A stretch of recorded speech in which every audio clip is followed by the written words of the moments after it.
रहे सखी सैया हरदम डट के मारेला 4 इंच हट के रहे सैया सखी डट के अब मारेले 4 इंची हट के। सरवा ऐसा गाना हम सुनी ले तो हमारा बात टप दिन खड़ा हो जाला। का कहेला ये सुनला कहेला कि हे भैया छोरी के पकड़ के गच सिनी पेल द मारेला 4 इंच हट के।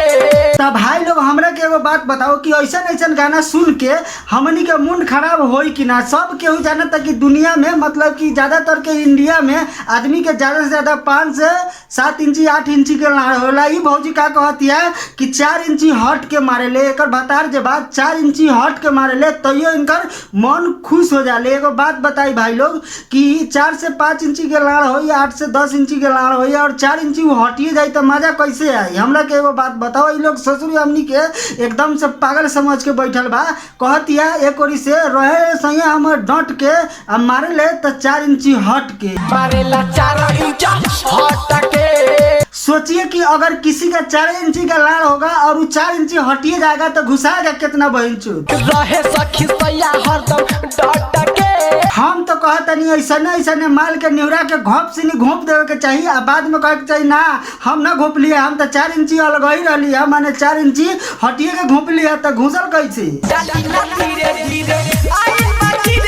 का कहतिया डाली ना धीरे धीरे भइल बा गिरे गिरे है। इतवा हम तो कहते कि भौजी के पकड़ के फाड़ दे न रही बांस न बाजी बसुरी ससुरी सबके चुतिया बनावतिया। डाली ना धीरे धीरे भइल बा गिरे गिरे। एक तरह तो भौजी के मनो करता ओकरा बाद कहतिया कि डाली ना धीरे धीरे भइल बा गिरे गिरे। का भइल गिरी तो गिरी लेकिन मार ससुरी के मार के फाड़ दे। आजे दे नया पानी अभी कोनिया गिरतावे भीतर के पनिया।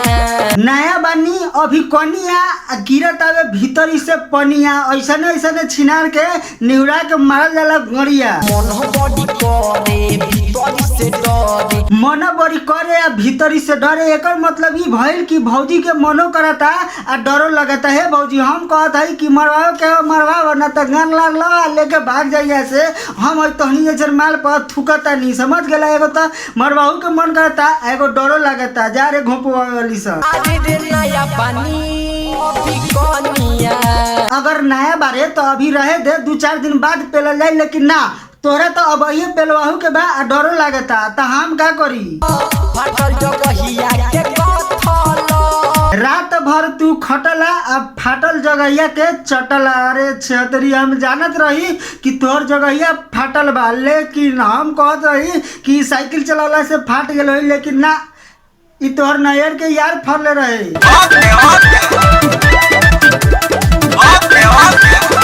ओके आगे बोल ना का चले के ठोके। I am okay, you are okay. दुनिया काहे के रोके। आई एम ओके यू आर ओके। दुनिया काहे को रोके। अरे दुनिया के तोरा से का लेवे देवे के कर ना तोहर गान है तू अपन गान चाहे खूटे में फाड़ ले।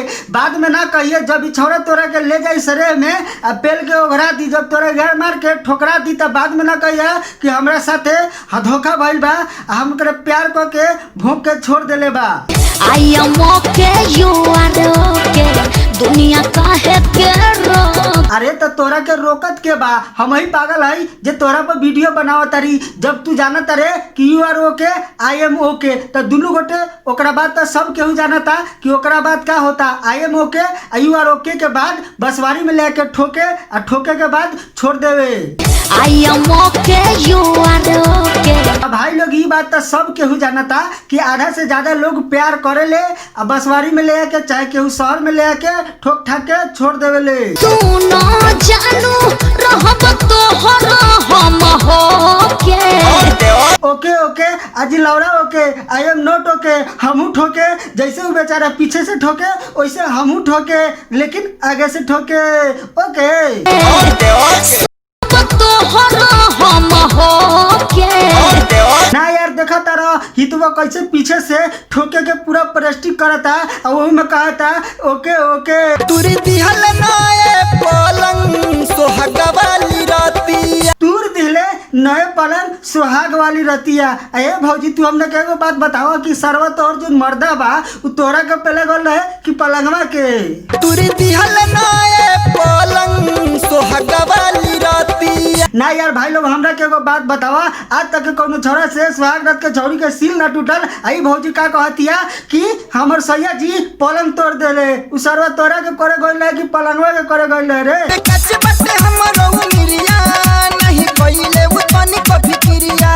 और कहतिया कि हमर कांच बाटे अब ही उमरिया आ नहीं कइले हमर सैया जी फिकिरिया, हमर लाड़ उमरिया बा, भैंस के गान नियन बुढ़ा के करिया हो गल बारू आ कहतारू कि अभी हमर कांच उमरिया बा, भैंस के गान नियन बुढ़ा के। देखो तारा भाई लोग एगो भौजी के मुंह देखा, ऐसा लागता कि 25-30 लड़के के माई या कहतिया कि अब ही हमर कांच उमरिया बा। कितनो मेकअप ठोक लेबा, कितनो मेकअप पोत लेबा, पहचाने वाला पहचान जाई जैसे कि हम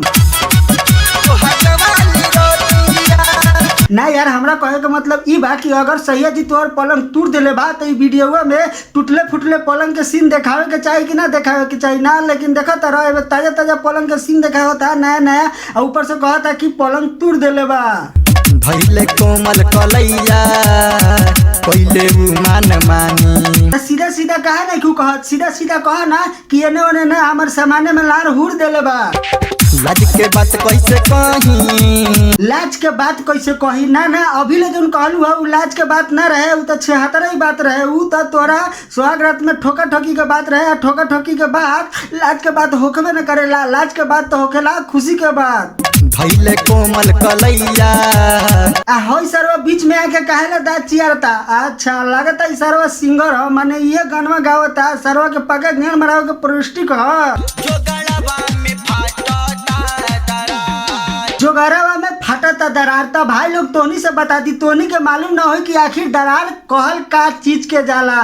तो हम बताओ तनी, टेंशन ना ली, टेंशन लेवे के कोनो जरूरी नहीं है। हम बताओ तनी कि आखिर दरार कथी कहल जाला। एगो दरार होला जे देखा तारा भाई लोग खेत में पानी लग जाला, पानी सूखे के बाद जमीन ऐसे फाट जाला। देख लो जैसे कि आप लोग के फोटो लौकत हो, ऐसे जमीन फाट जाला, एगो उ दरार होला। ई भौजी के दुनू टांग के बीच में एगो दरार है। उ दरार के बात ना करता जोन खेत में फाटेला, ई अपना टांग के बीच के दरार के फाटे के बात करता है। आई मीन ये अपना सामान हथियार जोगाड़ के फाटे के बात करता है, काली घाट के गुफा के फाटे के बात करता है। एकदम 76 भौजी है, साफ साफ कहना चाहती है कि हमार दरार फाटता, आओ में आके पानी धर द। 16 के उमारा में उतार देला नकिया। ई भौजी के 16 के उम्र है, आ 16 के उम्र में दरार फाटता। 2-3 साल और रुक जा, बुढ़ा जेबू, आ बुढ़ाला के बाद गाड़ फाटे लगी। तो लॉलीपॉप चुसावेला।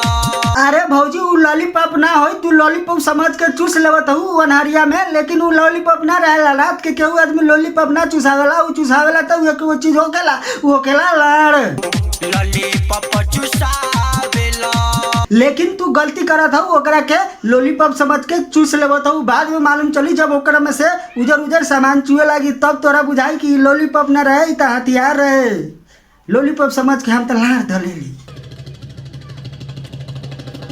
आज के वीडियो यहीं पे समाप्त करता नहीं। आई होप कि वीडियो आप लोग के पसंद आ गए। अगर वीडियो तईको पसंद आयल हो ना तो वीडियो के लाइक करी, हमारे चैनल के सब्सक्राइब करके घंटा बजा दी ताकि कोनो वीडियो डालम तो यार आप तक पहुंची सबसे पहले। तो चलो तनी, thanks for watching, bye by.